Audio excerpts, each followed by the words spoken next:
સુરતના પોદર આર્કેડમાં વરસાદી પાણીથી લાખોનું નુકસાન, દુકાન ઇલેક્ટ્રિકના વેપારીઓ હેરાન પરેશાન થયા। રાજ્ય સરકારે નુકસાન માટે સહાયની જાહેરાત કરી। ઇલેક્ટ્રિક મોબાઈલના વેપારીઓની સહાયમાં સુધારણાની માંગ। પોદારમાં તમામ દુકાનોમાંથી 20 થી 25 લાખનું નુકસાન થયું છે। સરકાર લોન આપવાના નિયમોમાં ફેરફાર કરે તેવી પણ ક્યાંક માંગ ઉઠી છે।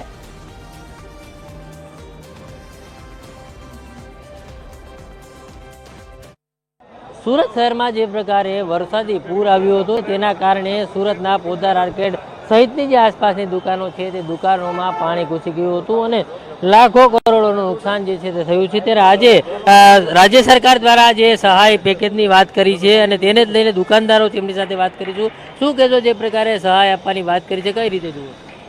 સરકાર શ્રીએ અલગ અલગ સ્લેબમાં જે 25,000, 50,000, 1 લાખ કન્યા લોન આ બધી ઓફર જે કરેલી છે એના હિસાબે અમારા અંડરમાં તો 1 લાખ રૂપિયાથી કદાચ મેક્સિમમ 1 લાખ રૂપિયા જો અમને પ્રોવાઈડ કરે તો એટલાથી અમને કાંઈ થાય એવું નથી। કેટલાનું નુકસાન પાણી આવ્યું હતું, કેટલું નુકસાન ગયું છે અને કેટલા પાણી? સાહેબ, નુકસાન તો બહુ થયું છે અને હરસંઘવી સાહેબ આવ્યા એવા સમયની અંદર અમને એવી જાહેરાત કરી હતી કે ભાઈ તમને ફૂલની તો ફૂલની પાખડી આપીશું। હવે એ સહાયની અંદર તો કેટલી એના કેટેગરી પ્રમાણે આપે એનો કંઈ વાંધો નથી, પણ અમને લોનની જે પ્રોસેસનું કીધું હતું કે 7% સરકાર ભરશે અને બાકીનું